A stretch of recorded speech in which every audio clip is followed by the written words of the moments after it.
Hello, good afternoon everyone. आज के lecture में हम दिल्ली सल्तनत के अंतर्गत खिलजी वंश के बारे में पढ़ेंगे। खिलजी वंश हमने स्टार्ट कर दिया था, जिसमें हमने जलालुद्दीन के बारे में पढ़ लिया था, बेसिक इन्फॉर्मेशन देख ली थी। उसके बाद हमने अलाउद्दीन खिलजी के बारे में पढ़ लिया था।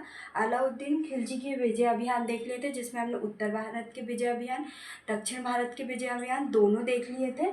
इसके बाद जो अलाउद्दीन खिलजी की प्रशासनिक सुधार हमको देखना था, और बाजार नियंत्रण नीति और उनके भू राजस्व व्यवस्था, भू राजस्व सुधार। ये जो भू राजस्व सुधार और बाजार नियंत्रण नीति है वो अलाउद्दीन खिलजी के आर्थिक सुधारों में शामिल है ना। सबसे पहले हम इनके प्रशासनिक सुधार के बारे में पढ़ेंगे।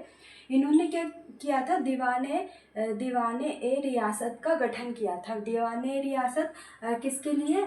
एक आर्थिक विभाग था, जिसमें क्या बाजार नीति का क्या क्रियान्वयन होता था। क्या होता था? बाजार नीति का क्रियान्वयन किसके द्वारा होता था? दीवाने रियासत के अंतर्गत, जो कि आर्थिक विभाग था, है ना। इसके बाद इन्होंने प्रशासनिक सुधार में क्या किया था?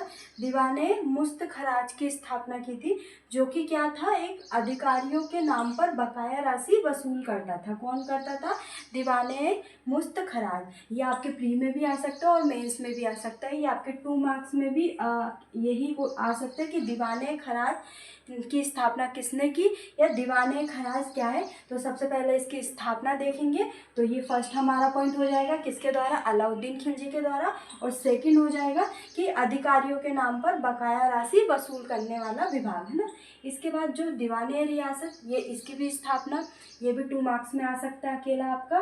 तो स्थापना अलाउद्दीन खिलजी ने, आर्थिक विभाग से संबंधित बाजार नीति का क्रियान्वयन। से हमको 2 पॉइंट लिखना है ना, 2 मार्क्स में।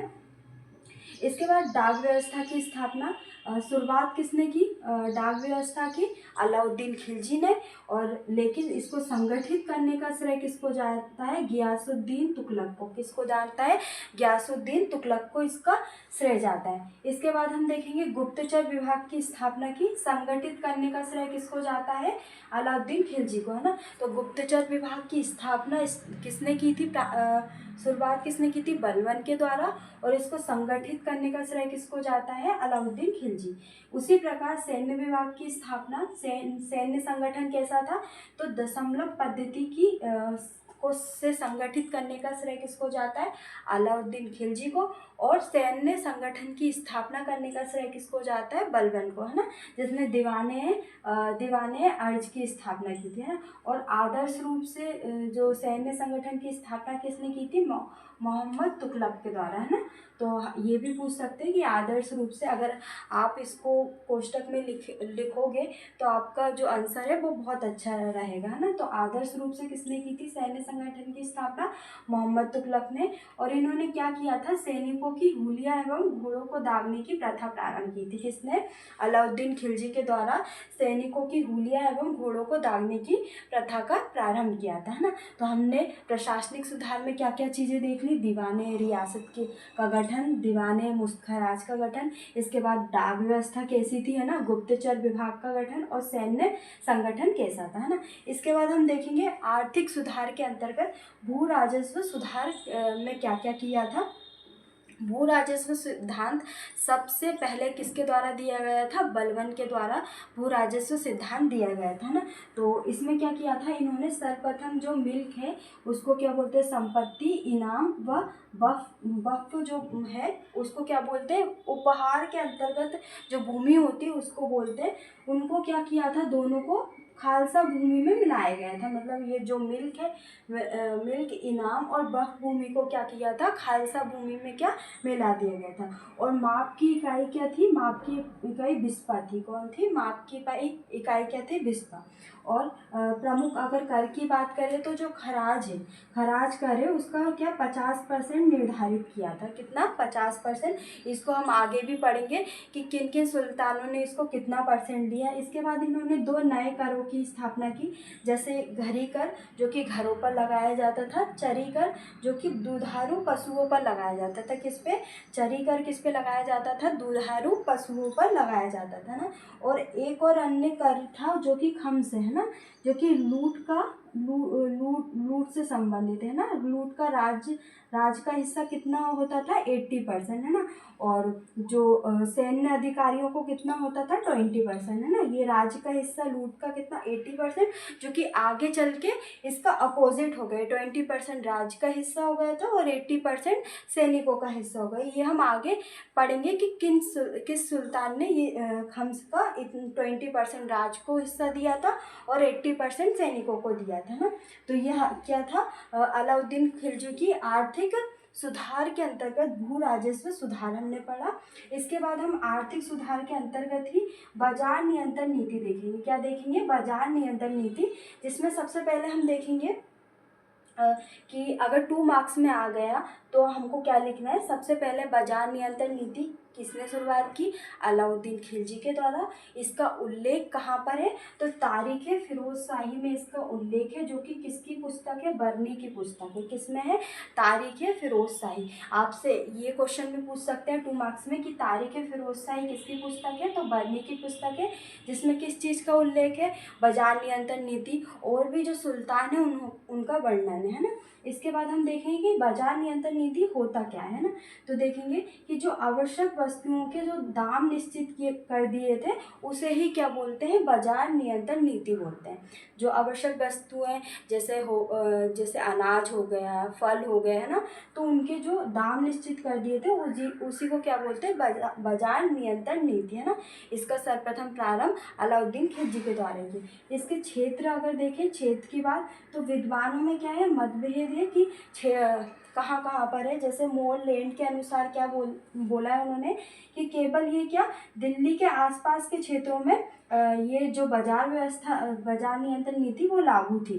पर बीपी सक्सेना के अनुसार क्या है कि संपूर्ण भारतवर्ष में बाजार नियंत्रण नीति लागू थी। अगर हम देखें तो बाजार नियंत्रण नीति संपूर्ण भारतवर्ष में लागू करना असंभव है।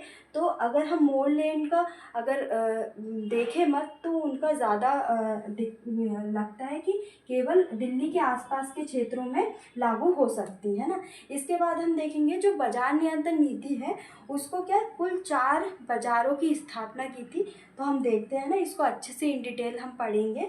पहले हम देख लेते हैं कौन कौन से 4 बाजार हैं। तो डायरेक्ट 2 मार्क्स में आ सकता है कि बाजार नियंत्रण नीति के अंतर्गत कुल कितने बाजारों की स्थापना की थी, तो 4 की थी। सबसे पहले गल्ला मंडी, जो कि सबसे सफल बाजार था। क्या था, गल्ला मंडी। नेक्स्ट लेक्चर में हम देखेंगे कि गल्ला मंडी के अंतर्गत किन वस्तुओं को बेचा जाता था, खरीदा जाता था, और ये बाजार मुख्य रूप से कहाँ पे लगते थे। तो क्या, गल्ला मंडी जो कि सबसे सफल बाजार था।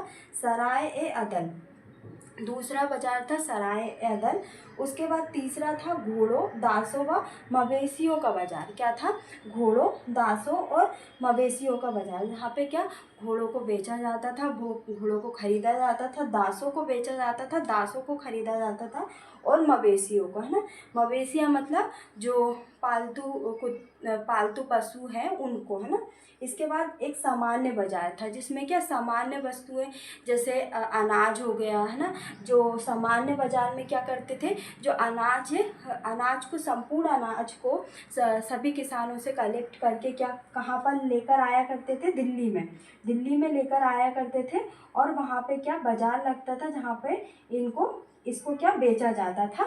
जो भी बड़े अधिकारीगण हैं या विभाग के, उनको बेचा जाता था क्या, सामान्य बाजार के अंतर्गत। तो हमने देखा कि 4 बाजार हैं। एक तो गल्ला मंडी जो कि सबसे सफल, और इसके बाद सराय अदल, उसके बाद हमने देखा घोड़ों, दासों व मवेशियों का बाजार, उसके बाद चौथा है सामान्य बाजार। नेक्स्ट लेक्चर में हम देखेंगे कि जो बाजार नियंत्रण नीति के अंतर्गत 4 बाजार है उसमें क्या क्या चीज़ें हैं ना। इसको अच्छे से पढ़ेंगे क्योंकि ये 11 मार्क्स में भी आ सकता है ना, 11 मार्क्स में भी आ सकता है, 7 मार्क्स में आएगा। तो हमारे लिए इतना इनफ है, बस थोड़ी इन्फॉर्मेशन कि गल्ला मंडी के अंतर्गत क्या होता था, सराय अदल के अंतर्गत क्या होता था, और घोड़ों, दासों, मवेशियों के अंतर्गत क्या होता था, और सामान्य बाजार में क्या होता था। बाकी हमको क्या है, ये उल्लेख कहाँ पे किया है और क्षेत्र कहाँ कहाँ आते हैं ना। तो ये हमारे 7 मार्क्स का हो जाएगा। 11 मार्क्स में हमको अच्छे से इन डिटेल अच्छे से लिखना है। बाकी जो भू राजस्व सुधार है ये भी 7 मार्क्स में सकता है आपका, और प्रशासनिक सुधार आपका 7 मार्क्स में भी आ सकता है और 11 मार्क्स में। बाकी जो इसके जो पॉइंट मैंने बताए हैं वो सभी आपके 2 मार्क्स में आ सकते हैं ना। तो आपको 2 मार्क्स के अकॉर्डिंग भी इसको तैयार करना है प्रशासनिक सुधार को, और 7 मार्क्स और 11 मार्क्स के अंतर्गत भी आप, अगर आप 11 मार्क्स में करोगे तो आपको 2 मार्क्स में ऑलरेडी तैयार हो ही जाएगा, है ना।